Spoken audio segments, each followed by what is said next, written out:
샬롬, 주의 사랑과 은총이 오늘도 여러분의 삶 가운데 함께하기를 주님의 이름으로 축원합니다.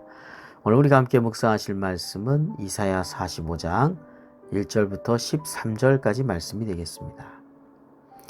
인간의 모든 역사가 하나님의 손안에 있음을 오늘 말씀에서 보여주고 있습니다.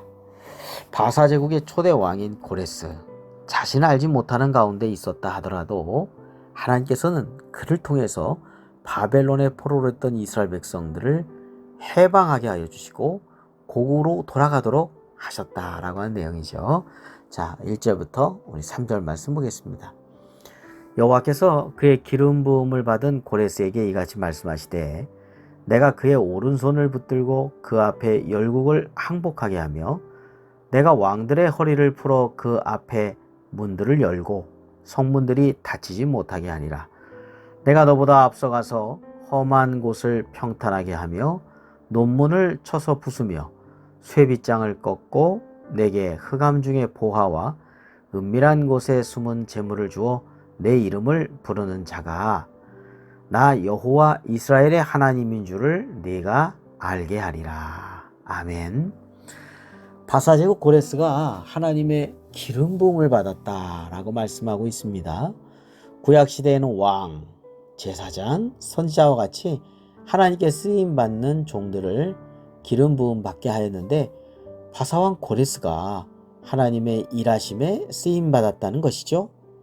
고레스 왕 앞에 많은 왕들이 항복하면서 평탄하게 나아갔는데 이것은 모두 하나님께서 앞서서 그렇게 역사하신 것이라고 말씀하고 있습니다.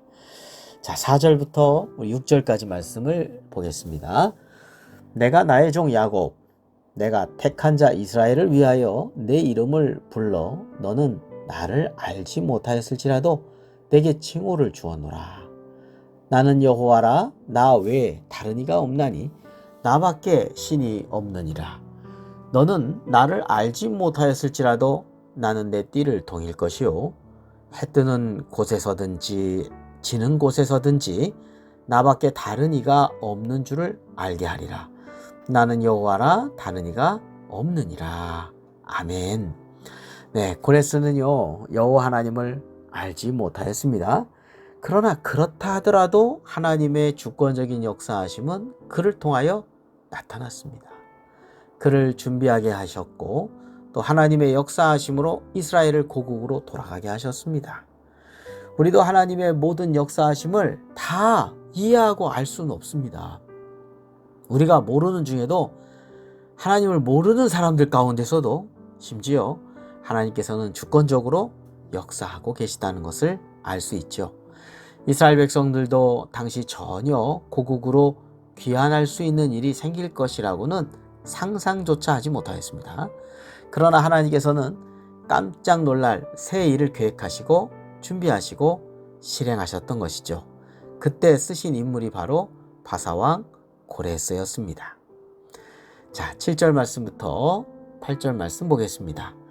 나는 빛도 짓고 어둠도 창조하며 평안도 짓고 나는 평안도 짓고 환난도 창조하나니 나는 여호와라 이 모든 일들을 행하는 자니라 하였노라. 하늘이여 위로부터 공의를 뿌리며 구름이여 의를 부를지어다. 땅이여 열려서 구원을 싹트게 하고 공의도 함께 움돋게 할지어다. 나 여호와가 이 일을 창조하였느니라. 아멘. 하나님께서는 인생과 역사의 모든 일을 주관하시는 분이십니다.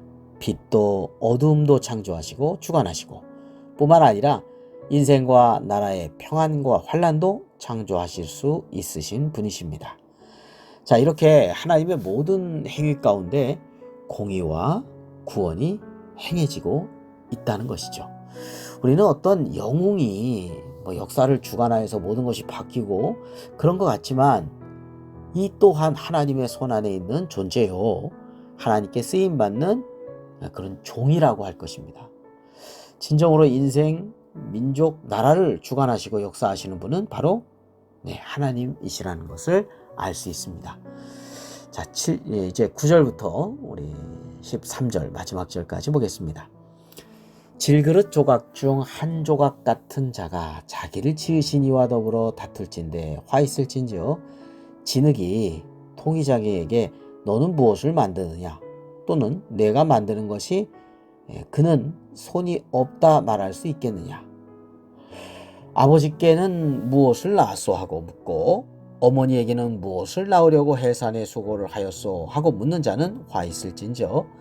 이스라엘의 거룩하시니 곧 이스라엘을 지으신 여호와께서 이같이 이르시되 너희가 장래 일을 내게 물으며 또 내 아들들과 내 손으로 한 일에 관하여 내게 명령하려느냐? 내가 땅을 만들고 그 위에 사람을 창조하였으며 내가 내 손으로 하늘을 펴고 하늘의 모든 군대에게 명령하였노라.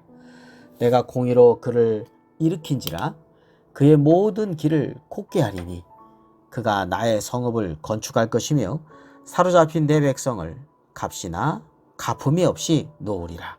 만군의 여호와의 말이니라 하셨느니라. 아멘. 자, 이러한 주권적인 구원의 역사에 대해서 되물으면서 따지는 일, 이것이 마땅하지 않다라고 하는 말씀을 오늘 이제 9절부터 비유를 들어서 설명해 주고 있습니다. 토기장이와 진흙의 비유죠. 진흙이 토기장이가 무엇을 만드는가? 진흙이 뭐라고 이러쿵저러쿵 할 수가 없다는 것이죠. 토기장이가 뭐 이런 쓰임새 또 저런 쓰임새를 생각하고 이 진흙을 빚어서 그릇을 만들어내죠. 한낱 질그릇과 같은 존재인 인간이 창조주 하나님께서 왜 나를 만드셨느냐 이렇게 말할 수는 없다라고 하는 것입니다. 하나님께서는 모두 선한 뜻을 가지고 한 사람 한 사람을 존귀하게 창조하셨습니다. 그런데 문제는 그렇게 창조된 인간이 하나님의 은혜와 사랑을 무시하고 자기의 욕심대로 죄악을 행하면서 살아간다는 것이 문제죠. 자기만 해치는 게 아니라 이웃도 해치고 공동체까지 그렇게 죄악으로 말미암아 파멸의 길에 가고 있는 것, 이런 것을 하나님은 보시고 너무나 괴로워하십니다. 이사야서 43장 24절에 보면 내 죄짐으로 나를 수고롭게 하며 내 죄악으로 나를 괴롭게 하였느니라 이렇게 말씀하고 있습니다. 자, 이러한 죄악의 역사가 있음에도 불구하고 하나님께서는 하나님의 선한 역사하심을 위해서 고레스를 일으키셨고 또 공의를 베풀어 주셨고 그를 통하여서 사로잡힌 백성 이스라엘이 본국으로 돌아가도록 은혜의 역사를 주권적으로 베풀어 주셨다는 것이죠. 우리가 어떻게 하나님의 역사하심을 사실 모두 알 수 있을까요? 우리는 모르는 것이 너무나 많습니다. 그러나 우리는 믿어요. 우리의 창조주 하나님, 우리의 모든 것을 너무나 잘 알고 계신 하나님, 우리를 보배롭고 존귀하게 여기시면서 사랑하신 하나님, 그 하나님 앞에 우리는 믿음으로 이해하는 겁니다. 죄악 가운데 억압된 삶, 또 고통받는 삶을 살았다 하더라도 새롭게 역사하시고 주님 품 안에서 용서하시고 회복시켜 주시는 새 역사를 창조하신 하나님을 바라보게 된다는 것이죠. 하나님을 사랑하는 자, 곧 그 뜻대로 부르심을 받은 사람은 모든 것이 다 합력하여서 선을 이루게 해주시는 하나님의 다스리심, 하나님의 통치를 바라보는 것입니다. 오늘도 우리의 삶이 하나님 앞에서 존귀하게 쓰임받는 일상의 하루하루가 되시기를 주님의 이름으로 축원합니다. 기도드리겠습니다. 거룩하시고 자비로우신 하나님 아버지, 저희들의 삶이 하나님께 쓰임받는 삶이 되게 하여 주옵소서. 한 번 사는 인생, 욕심과 또 죄악으로 주님의 마음을 수고롭고 괴롭게 하는 삶이 아니라 우리를 창조하신 하나님의 선하신 뜻 가운데 주님의 기쁨이 되는 삶이 되게 하여 주시옵소서. 우리 구주 예수 그리스도의 이름으로 기도드립니다. 아멘.